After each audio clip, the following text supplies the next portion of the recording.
Assalamualaikum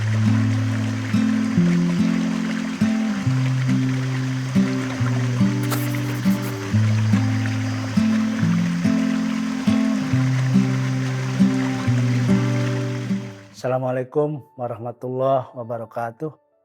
Salam sejahtera untuk kita semua, teman-teman yang saya cintai. Sesi kali ini saya akan urun rembuk tentang kurikulum sekolah tumbuh. Ada pernyataan menarik dari banyak ahli pendidikan yang menyebutkan bahwa school is not place, school is a concept. Sekolah itu bukan sekadar tempat, tapi sekolah itu adalah konsep. Teman-teman yang saya cintai, saya mencatat ada 4 bagian kurikulum dari sebuah sekolah tumbuh. Yaitu pertama apa yang disebut kurikulum pertumbuhan pribadi, personal growth. Apa itu yang dimaksud kurikulum pertumbuhan pribadi? Seorang anak yang bersekolah di suatu tempat, dia membutuhkan adanya bimbingan, adanya rangsangan, adanya lingkungan yang membuat kepribadiannya tumbuh. Sehingga dari situ dia lahir empati, lahir simpati, bisa antri ketika dia menginginkan sesuatu yang orang lain juga pada saat yang sama menginginkan hal yang sama. Jadi kurikulum pertumbuhan pribadi itu menciptakan sebuah emosi anak yang tumbuh menjadi dewasa, yang tumbuh menjadi berkesadaran bahwa hidupnya bergantung pada orang lain, bahwa hidupnya tidak mungkin bisa sendiri. Teman-teman yang saya cintai, maka kurikulum pertumbuhan pribadi itu benar-benar terjadi dalam lingkungan sekolah, hubungan siswa dengan siswa, hubungan siswa dengan guru, guru dengan guru, dan semua orang yang ada yang menjadi stakeholder dari sebuah lingkungan sekolah. Itu kurikulum pertama yang begitu penting untuk menentukan apakah seseorang nanti akan tumbuh menjadi orang yang memiliki kesadaran akan pentingnya hidup bersama, akan pentingnya hidup saling menghargai, saling menghormati, dan memiliki empati dan simpati yang cukup kepada pihak-pihak lain di luar dirinya. Teman-teman yang saya cintai, yang kedua adalah kurikulum keterampilan hidup, life skill. Banyak orang sekarang ini lulus dari sebuah sekolah, dia tidak memiliki kemampuan-kemampuan yang bersifat mendasar, yang kita sebut sebagai self-help, bisa membantu dirinya sendiri. Hal-hal yang terjadi dalam kesehariannya, misalnya bajunya sobek, apakah anak-anak itu memiliki skill bagaimana untuk memperbaiki bajunya yang sobek? Lalu misalnya di rumah ada listrik yang konslet. Apakah seorang anak memiliki kemampuan untuk memperbaiki itu? Itu sifatnya life skill. Buat seorang perempuan misalnya, apakah dia memiliki satu kemampuan bagaimana membandingkan seorang bayi? Karena pada suatu hari pasti mereka-mereka itu akan memiliki bayi gitu. Lalu juga termasuk hal-hal yang sifatnya sederhana. Misalnya memasak nasi, membuat hidangan-hidangan untuk dimakan setiap hari dalam keluarga, dan seterusnya dan seterusnya. Jadi kurikulum yang bersifat life skill itu terkadang lebih penting daripada kurikulum pelajaran yang terjadi pada umumnya di sebuah sekolah. Yang ketiga adalah kurikulum belajar untuk belajar, learning to learn.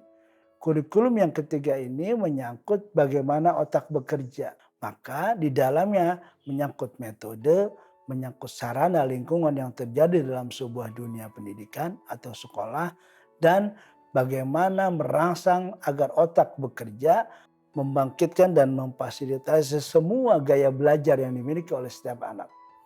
Kalau kita sederhanakan, kita pakai saja misalnya 5 panca indera yang ada, yaitu yang disingkat biasa dengan FAKOG, visual, auditory, kinestetik, olfaktori, dan gustatori. Kita tahu visual sesuatu yang bisa dilihat, auditory sesuatu yang bisa didengar, kinestetik yang di situ ada soal gerak, soal perasaan, adanya keterlibatan secara fisik. Olfaktori menyangkut penciuman, pengecapan, dan gustatory menyangkut perabaan. Teman-teman yang saya cintai, jadi kurikulum yang sifatnya learning how to learn ini membuat seseorang nantinya akan berkembang lebih cepat daripada orang pada umumnya. Karena orang yang memiliki kemampuan belajar untuk belajar itu, dia akan efektif, dia akan efisien. Teman-teman yang saya cintai, di sebuah sekolah yang membangun bagaimana supaya anak didiknya memiliki kemampuan belajar untuk belajar, biasanya lingkungannya dibangun sedemikian rupa.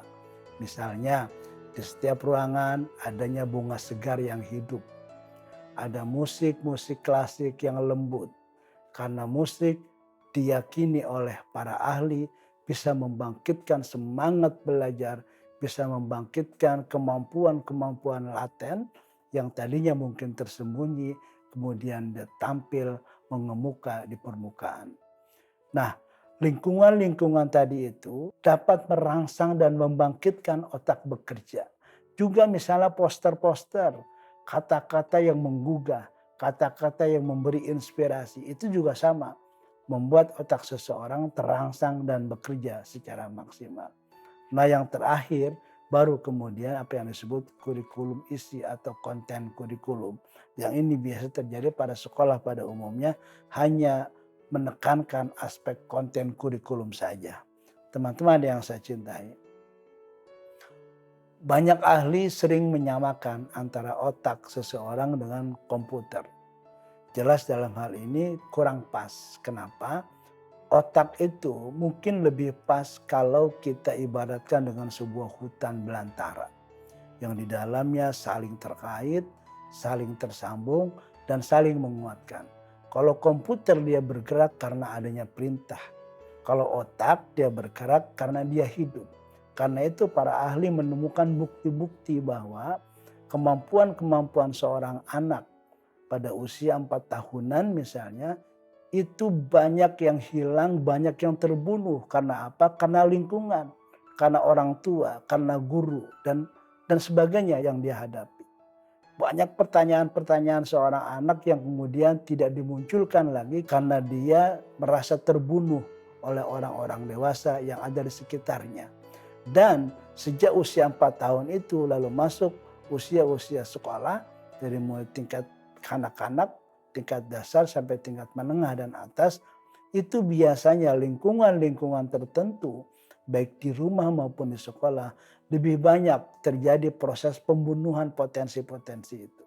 Karena itu otak secara otentik, jika potensi dan kemampuan itu tidak lagi digunakan, maka potensi dan kemampuan itu akan hilang dia dari seseorang.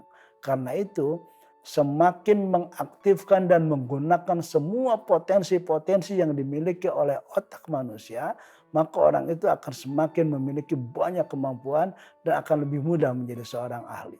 Teman-teman yang saya cintai, karena itu faktor pendidikan dan pelatihan, di mana seorang anak sangat ditentukan.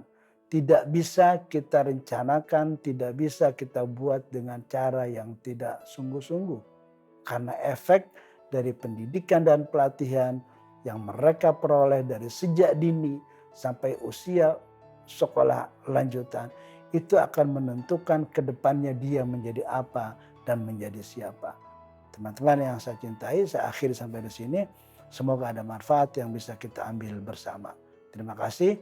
Assalamualaikum warahmatullahi wabarakatuh.